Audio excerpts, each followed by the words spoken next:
Bonjour à tous, je suis ravi de vous retrouver comme toujours pour un nouvel épisode de ce podcast Entre deux mondes, le podcast qui fait le lien entre ma passion, la spiritualité, et mon métier passion, l'hypnose transpersonnelle, qu'on appelle aussi hypnose spirituelle ou hypnose régressive. Je profite d'ailleurs de cet épisode pour remercier tous les consultants qui m'ont fait confiance et avec qui on a vécu des séances absolument merveilleuses. Vous pouvez retrouver leurs témoignages d'ailleurs sur mon site internet xaviermurez.com. Alors aujourd'hui, on va parler des différents plans d'évolution.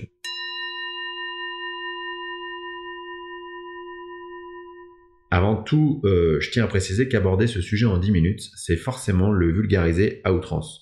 Donc surtout, si ce sujet il vous appelle, n'hésitez pas à creuser, parce qu'il y a énormément d'informations à comprendre. Pourquoi j'insiste sur la densité de ce sujet ? En fait, c'est pas vraiment densité le bon mot c'est plutôt infinité. Infinité, je pense que c'est la meilleure façon de qualifier ce qu'on appelle le multivers, c'est-à-dire le tout qui est composé de milliers et de milliers de plans vibratoires, c'est-à-dire de dimensions. Et bien toutes ces dimensions, tous ces plans vibratoires, ils communiquent continuellement entre eux.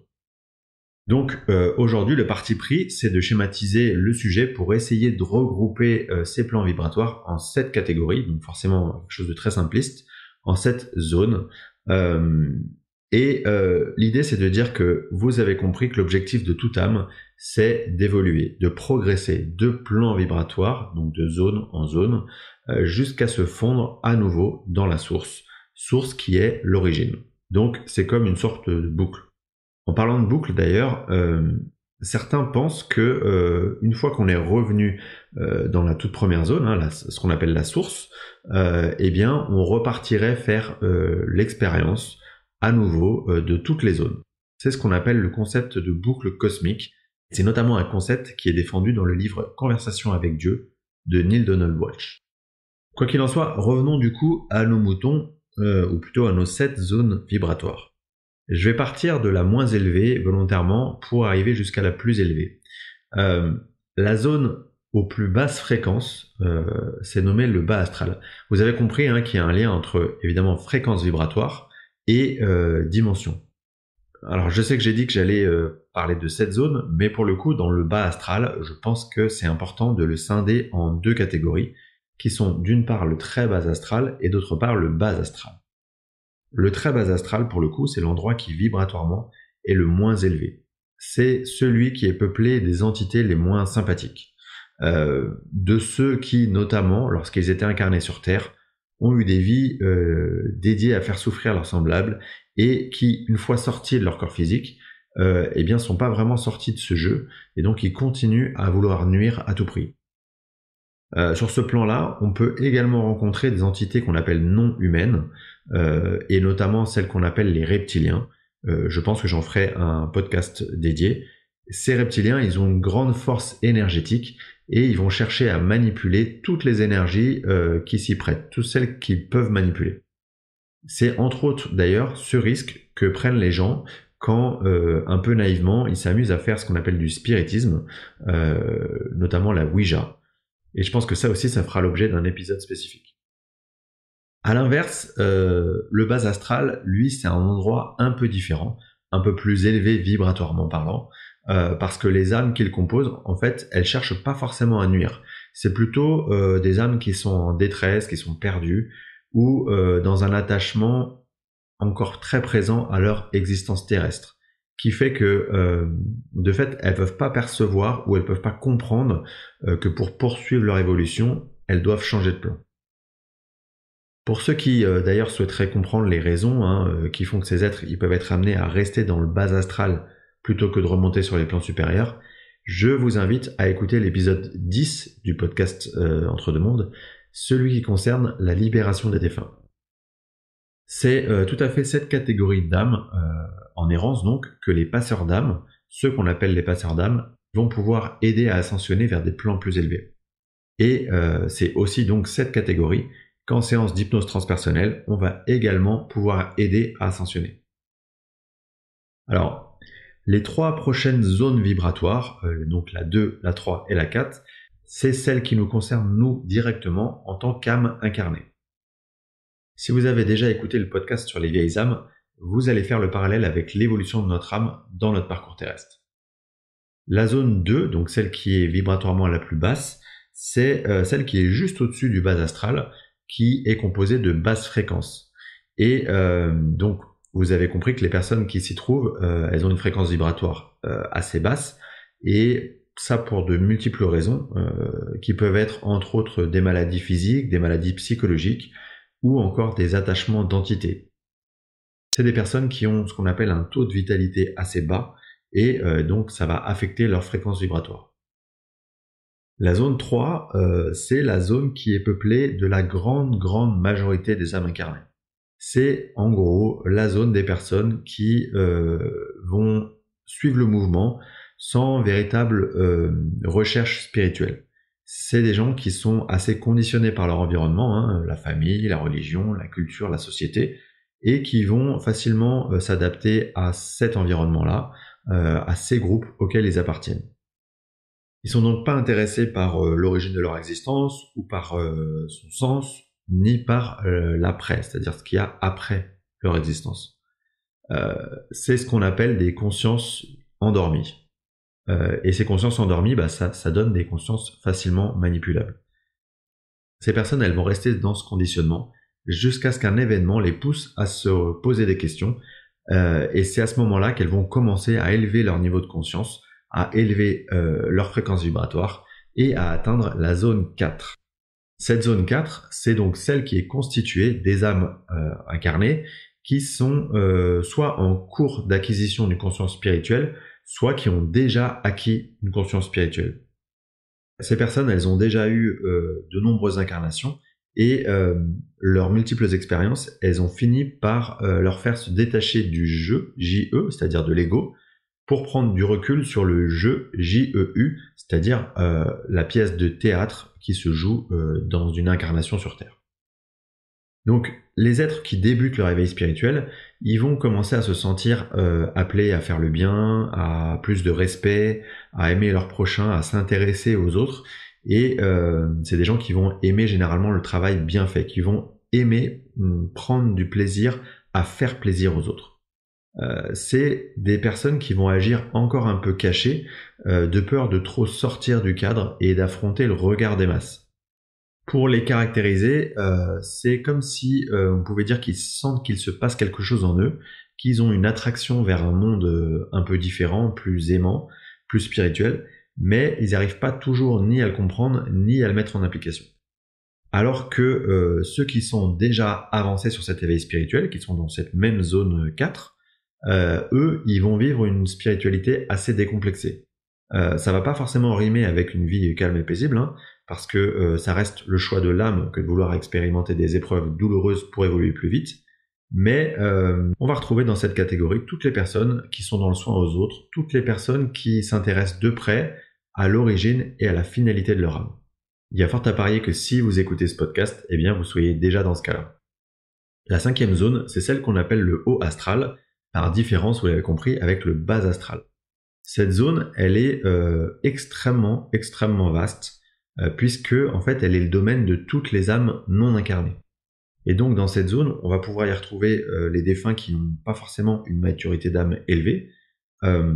Pour faire un parallèle simple, c'est les âmes de la zone 3 qui sont désincarnées, et quand elles quittent leur corps physique, eh bien, elles vont rester très marquées, très imprégnées de leur personnalité et de ce qui s'est passé dans leur parcours terrestre. Et même si elles sont sur un plan désincarné, en fait, elles vont avoir du mal à prendre du recul sur leur incarnation. Cette zone du haut astral, elle est évidemment aussi peuplée par les défunts qui, eux, ont atteint un éveil spirituel, ou ont commencé leur éveil spirituel. Et là aussi, du coup, l'éventail, il est très large, puisque ça va des âmes qui ont à peine commencé à comprendre le fameux jeu, J-E-U, jusqu'à celles qui ont eu des incarnations entièrement tournées vers l'amour, et qui, elles, sont extrêmement spirituelles. Enfin, une fois que ces âmes, elles ont terminé leur cycle d'incarnation sur Terre, elles vont continuer à évoluer dans ce haut astral, et donc on va retrouver aussi dans ce haut astral des âmes extrêmement évoluées qui s'incarnent sur des dimensions bien plus élevées, ou comme des guides spirituels qui, eux, ne s'incarnent plus mais qui continuent d'accompagner les âmes dans leur incarnation, et c'est comme ça que eux, ils continuent à évoluer. La 6e zone, c'est celle qu'on appelle la hiérarchie céleste. Alors, comprenez par hiérarchie céleste des êtres comme vous et moi, hein, mais qui ont atteint ce qu'on appelle le suprême degré de perfection dans leur chemin d'évolution. En gros, elles ont quasiment terminé leur évolution. Dans cette zone, il y a les anges, les archanges. Je vais pas rentrer dans le détail parce que, pour le coup, là aussi, il y aurait énormément de choses à dire, donc je pense que ça fera aussi l'objet d'un épisode dédié. Et enfin, la dernière zone, c'est la 7e zone, donc la zone du divin. C'est la fameuse source originelle dont je vous parle assez souvent. Et donc, finalement, c'est la destination finale de notre âme une fois qu'elle a terminé son chemin d'évolution. Voilà, alors j'ai essayé de regrouper au mieux ces catégories pour rendre le concept des plans vibratoires un peu plus simple à comprendre, mais évidemment j'avoue volontiers que c'est incomplet, voire extrêmement partiel. Donc si vous souhaitez creuser, sachez que je me suis inspiré des travaux de Raymond Lafeuille, et notamment son livre Passeur d'âme. Et il y a une autre personne que j'aime beaucoup et qui explique très très bien les dimensions et leur imbrication, c'est Charlotte Hoffman. Alors Charlotte Hoffman, elle a un site internet et elle a une chaîne YouTube sur laquelle elle publie énormément de vidéos. Je vous encourage vraiment à y faire un tour, c'est passionnant. Son site internet c'est charlotte-hoffman.com. Alors, tout comme pour le podcast précédent qui concernait les voyages astro, j'étais très curieux de savoir ce que les êtres de lumière ils avaient à nous apporter comme explication, comme image, pour comprendre la notion de plan vibratoire de dimension. Donc, je vais vous diffuser un extrait de cet entretien, issu d'une séance d'hypnose transpersonnelle, dédiée donc à cette exploration, à ce type d'enquête. Cette séance, je l'ai menée avec Virginie Leparquier, qui est l'une des 2 médiums avec lesquelles je travaille. Et dans cette séance, c'est un être de lumière nommé Météore qui a eu la gentillesse de bien vouloir nous éclairer sur ce sujet. Quant à moi, je vous remercie infiniment pour votre écoute et je vous dis à très bientôt pour le prochain épisode du podcast Entre deux mondes qui traitera du paradis.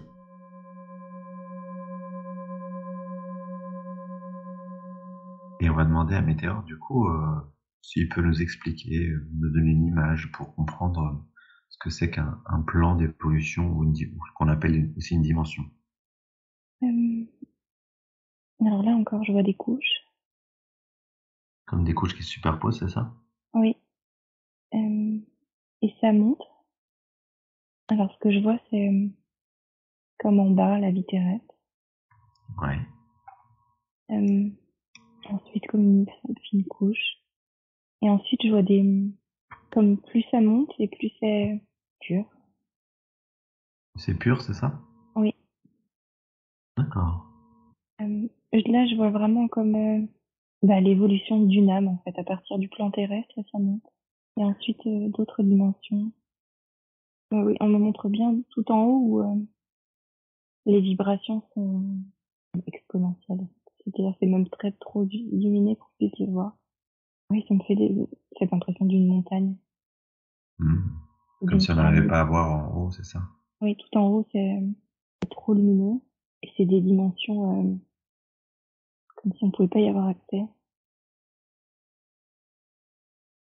J'imagine que tout ça, donc c'est une évolution. Donc l'évolution de l'âme, elle va de plan en plan en fonction de comment ça de son parcours. Oui. Est-ce qu'on peut nous dire dans quel plan en fait on se situe, nous incarnés sur Terre? Est-ce que c'est un plan de plutôt basse vibration, très basse vibration, très très basse vibration, ou plutôt haute? Non.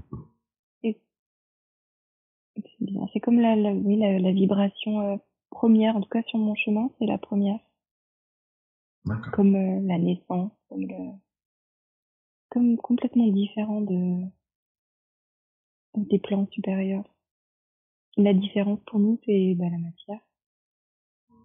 Est-ce que plus on évolue du coup dans ces plans, plus quelque part la matière devient éthérée, donc elle existe de moins en moins, plus le temps aussi devient de moins en moins, de plus en plus abstrait, c'est ça? C'est un peu plus radical que ça. C'est-à-dire qu'à partir du moment où on quitte les plans terrestres, La notion de temps disparaît, mais dès la première couche. Ah, d'accord. Quand on, quand on quitte le plan terrestre, du coup, c'est le plan directement après, c'est le plan de nos défunts, c'est ça? Il me montre même pour la notion d'une vie terrestre, euh, même je sais pas, par exemple, pour un défunt qui regarde le temps, par exemple, qui doit attendre la personne incarnée. Par exemple, s'il attend une personne incarnée sur Terre, Ouais. que pour lui, l'attente qui est réellement pour nous en temps terrestre de 10 ans, 20 ans, 30 ans, pour lui, ça peut être une seconde.